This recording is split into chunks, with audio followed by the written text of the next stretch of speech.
কাপ্তাই লেকের ইতিহাস কি আপনারা জানেন? কিভাবে এই কৃত্রিম নদটি তৈরি হয়েছে? জানতে হলে আমাদের সম্পূর্ণ ভিডিওটি দেখতে হবে। প্রিয় দর্শক শ্রোতা, কেমন আছেন? আশা করি সকলেই ভালো আছেন। আমরা চলে আসছি কৃত্রিম একটি নদ কাপ্তাই লেকে। মানুষের সৃষ্টি করা এই নদটি কর্ণফুলী বিদ্যুৎ প্রকল্প পাকিস্তান সরকার USAIDর সহায়তায় নদীর উপর কাপ্তাই বাঁধ নির্মাণ করে, যার ফলে ৬৫৫ বর্গ কিলোমিটার প্লাবিত হয় এবং কাপ্তাই লেকের সৃষ্টি হয়। এই প্লাবিত এলাকার মধ্যে প্রায় ২২,০০০ একর চাষাবাদের জমি ছিল। ছিল পার্বত্য জেলার চাষাবাদের জমির ৪০% কাপ্তাই লেকের ভিতরে। প্রায় ১৮,০০০ মানুষ ঘরবাড়ি বিলুপ্ত হয় এবং ১,০০,০০০ মানুষ তাদের পৈতৃক ভিটা হারায়, যার মধ্যে ৭০% চাকমাদেরই জমি ছিল। এমনকি চাকমা রাজা নিজের রাজপ্রাসাদটিও পানিতে ডুবে যায়। তাই পার্বত্য চট্টগ্রামে উন্নয়নের ভূমিকা থাকলেও এই সৃষ্টির পিছে হাজারো মানুষের কান্না লুকায়িত রয়েছে। এই যে দেখতে পাচ্ছেন আপনারা, কত সুন্দর জলরাশি, নীল জলরাশি। মনে হচ্ছে যে আমরা থাইল্যান্ড চলে আসছি। কাপ্তাই লেকের নীল পানির ছোঁয়ায় মনে হবে আপনি থাইল্যান্ড চলে আসছেন। থাইল্যান্ডের ফিল হবে এখানে আসলে। কত সুন্দর দেখতে নীল পানির, আসলে খুবই চমৎকার। দেখতে পাচ্ছেন সামনের দিকে ওই যে দেখা যাচ্ছে পাহাড় দূর দেশে, এটা হচ্ছে পানি নীল, একবারে স্বচ্ছ। অনেকে এখানে এসে গোসল করে।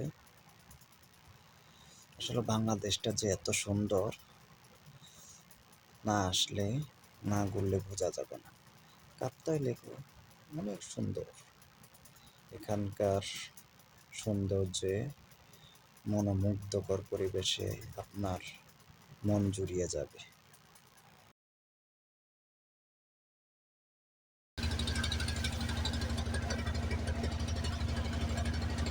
চলে গেছে।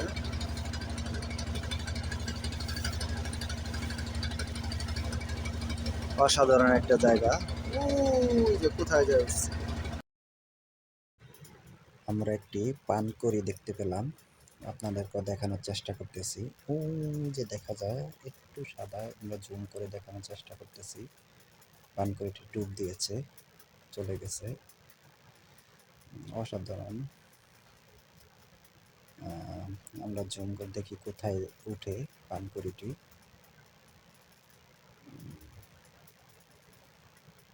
তাকে দেখা যাচ্ছে কিনা, সে কোথায় যায় ডুব দিয়ে উঠে।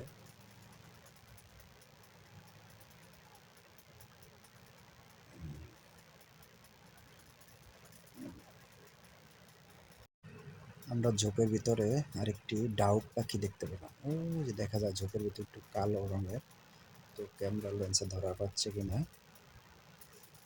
ডাউক পাখিটি দেখা যাচ্ছে ঝোপের ভিতরে, ওই যে কালো রঙের ডাউক পাখি।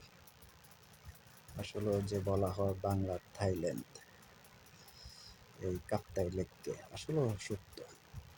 আমরা দুপুরে খাওয়ার জন্য যে দেখতে পাচ্ছেন, আমরা এখন চলে আসছি খাবারের জন্য একটি রেস্টুরেন্টে উঠব, লেক টাউন রেস্টুরেন্ট।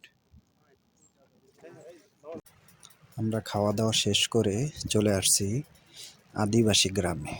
দেখতে পাচ্ছেন কত সুন্দর সুন্দর হাতে বোনা চাকমাদের পোশাক, শাড়ি লুঙ্গি থেকে শুরু করে সব কিছুই তারা এগুলা হাতেই বুনে।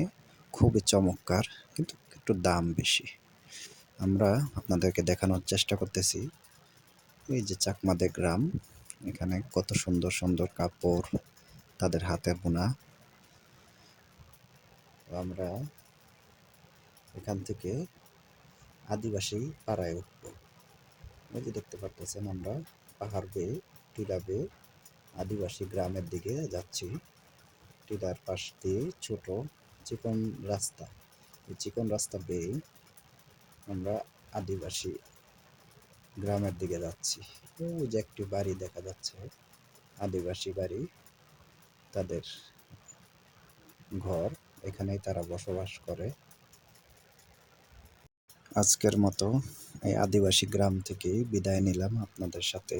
নতুন কোনো ভিডিওতে আবার দেখা হবে। ধন্যবাদ, সকলে ভালো থাকবেন। আসসালামু আলাইকুম।